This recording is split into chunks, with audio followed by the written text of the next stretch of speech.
Hello, my name is Mike Hogendoren and I'm a full professor of artificial intelligence and chair of the quantitative data analytics group at the Vrije Universiteit Amsterdam.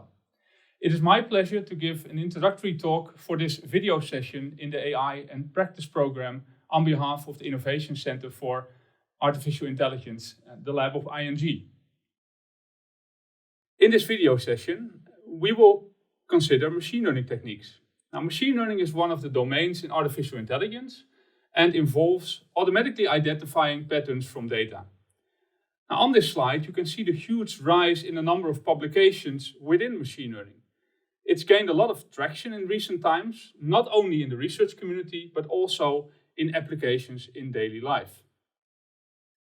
If we look more closely at the causes of this increased popularity, we can actually see three driving forces.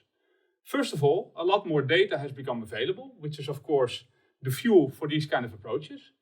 Secondly, better computational resources are available that allow us for the processing of these vast amounts of data and the application of the machine learning algorithms on the data.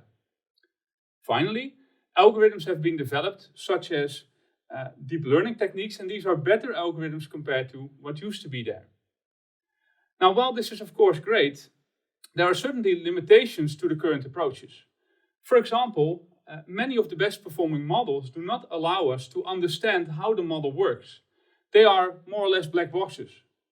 On top, many approaches are very data hungry and only perform well in case lots of data is available.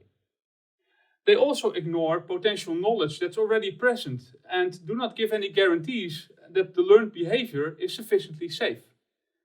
Of course, a lot of research to remedy these downsides is being conducted, and steps have certainly been made and progress also in this area. But even with the current state of the art, for some applications there are still some issues. For example, for highly regulated domains such as the banking domain or healthcare. In the research group I'm chairing, we therefore do research to make machine learning techniques more suitable for such domains. We focus on making machine learning methods more data efficient, on providing guarantees on the safety of algorithm output, and also on making these models result in more understandable models for domain experts.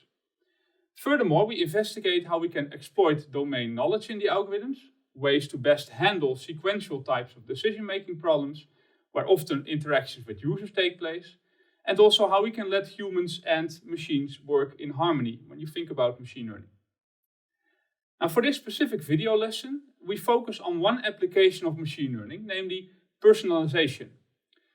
This has been defined as a process that changes the functionality, interface, information access and content or distinctiveness of a system to increase its personal relevance to an individual or a category of individuals. Hence, you try to adapt systems to preferences of users. Hereby, we often call the output of the system an action. Now, this personalization is typically learned based on a number of interactions with the users over time, and you learn to select appropriate actions for a specific user. Now, we can use machine learning techniques to learn what a person prefers, what kind of action a person prefers. So if we consider the banking domain, there are challenges for current state-of-the-art machine learning algorithms to learn how to personalize on this kind of sequential data. Now, these include how to decide on what actions are allowed according to the regulations. How can you personalize? What is the freedom? Also to make sure that the actions that you suggest adhere to these regulations, of course. Secondly, it's challenging to learn sufficiently fast without having a need for endless interactions with users. And finally, learning over these kind of sequences of interactions where user preferences might actually change over time is a much more challenging machine learning problem than just recognizing an image, for example. In this video lesson, you will hear more about research ongoing in this field to address these kind of issues.